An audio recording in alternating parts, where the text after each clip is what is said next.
What's going on, everyone? It's me, Chris Hernandez, and we're back with another episode of Should Your Kids Play? And today, we're talking about Apex Legends. So I know I said Star Wars Jedi Fallen Order was my favorite game of last year, but Apex Legends is my favorite game of probably the last 2 years. I have a lot to say about this game, so try and bear with me if this winds up being longer than my usual Should Your Kids Play content. Apex Legends is a hero-based first-person shooter battle royale game. Apex Legends was born during the original boom of battle royale games like PUBG and Fortnite. When the game was released, I described it as a polished adult-styled battle royale game. This is because at the time a lot of children were playing Fortnite, and PUBG was a great option, but was overrun with hackers. The unique hero style of the game made gameplay feel like a cross between Overwatch and the battle royale genre, which I really loved. So with that being said, players are able to choose between several different heroes and are placed into either trios, which is a 3-person team, or into duos, which is a 2-person team. And then you are thrust into this sort of really fast-paced combat like I've never actually experienced before this game. And now with that being said, let's dive into why I think this game is super unique. I've played so many games throughout my life, like Call of Duty for instance, and as years pass, developers try to make games as realistic as possible. For me, games that try to imitate realistic human movement are clunky and slow because, humans are limited in our ability to move fast. However, Apex Legends changes the experience since it's grounded in fantasy. I've seen players do like these crazy insane moves like slide across the ground, jump into the air, crouch in the air, in like midair, and then slide again across the ground once they hit the ground, and then either uppercut someone or just shoot someone. And also I've seen people do stuff like this and crazy movements avoiding bullets that were just flying their way. There's kind of a key here to the movement that you have to master in Apex Legends, and that's way more important than actually aiming. It's just as important as aiming actually, but like movement's key, because if you know how to move and take advantage of the way certain characters can move, then you become kind of like this unstoppable force that is able to dodge bullets while hitting enemies. And this is also really advantageous because you want to dodge enemy attacks and have them get to a point where they need to reload, and then that's when they're most vulnerable. So, is there a social component?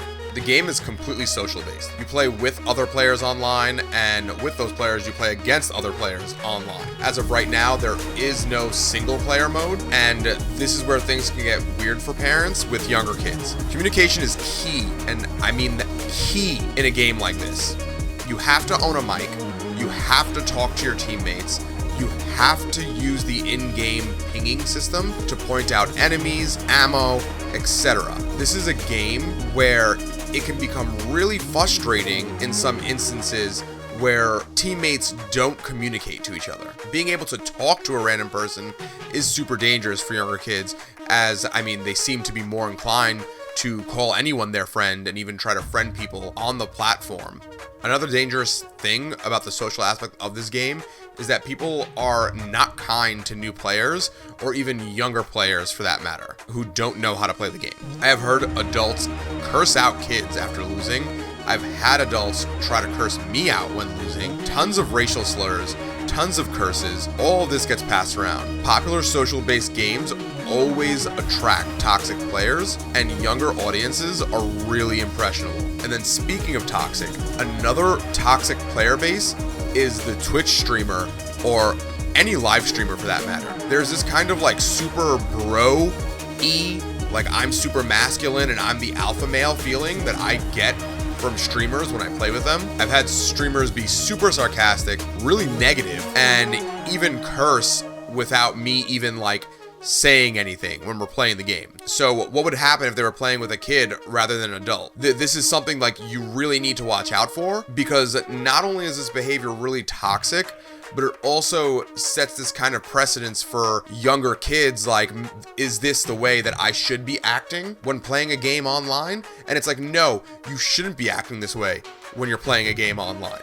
especially a team-based game where communication and good teamwork is actually really, really key here. And also, if a streamer is super toxic, how toxic is their fan base as well? So, let's talk about replay value. So I actually have a little under 1,000 hours logged in this game, which should speak for itself. Much like other Battle Royale games, Apex Legends has seasons. A new season means a new season pass, which grants skins for heroes and weapons, and also there are new heroes released every season, or one new hero released every season, as well as different map updates, and even sometimes new weapons are dropped into the game. So what I'm saying here is that the replay value is immensely high because there's just so much to do, so much to unlock.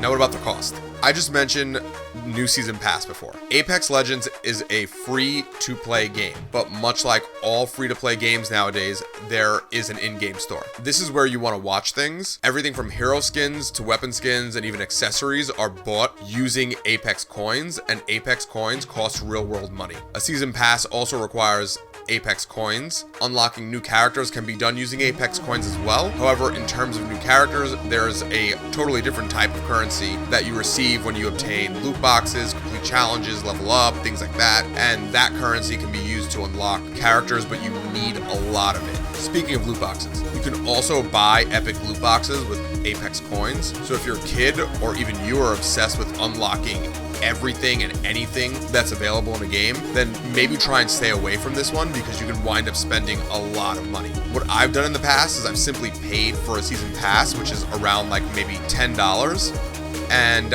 I'm satisfied with all the stuff that I unlock through leveling the season pass. Also, it's worth it to note that if you fully complete a season pass, you should also collect enough Apex coins through leveling up to save and unlock the next season pass when it comes out. So technically you could wind up paying $10 only once or twice if you're not spending all the coins that you're acquiring through leveling up, and you can just unlock each new season pass as time goes along. Now finally, what's my rating? What's my final approval?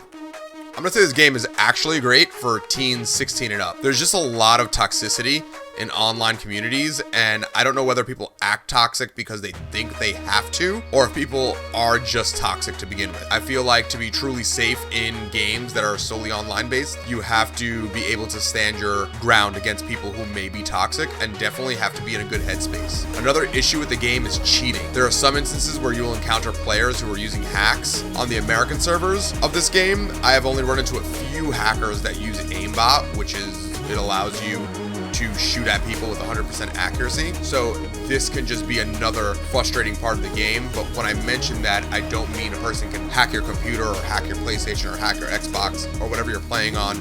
It's just they're using essentially cheat codes to cheat at the game, which makes it really not fun. But you only see this in the higher levels of the competitive mode on Apex Legends. Then on top of that, what could be really discouraging for a game like this is constantly playing by yourself in randoms, in matchmaking, because usually the streamers that are streaming Apex Legends, they're normally not doing randos.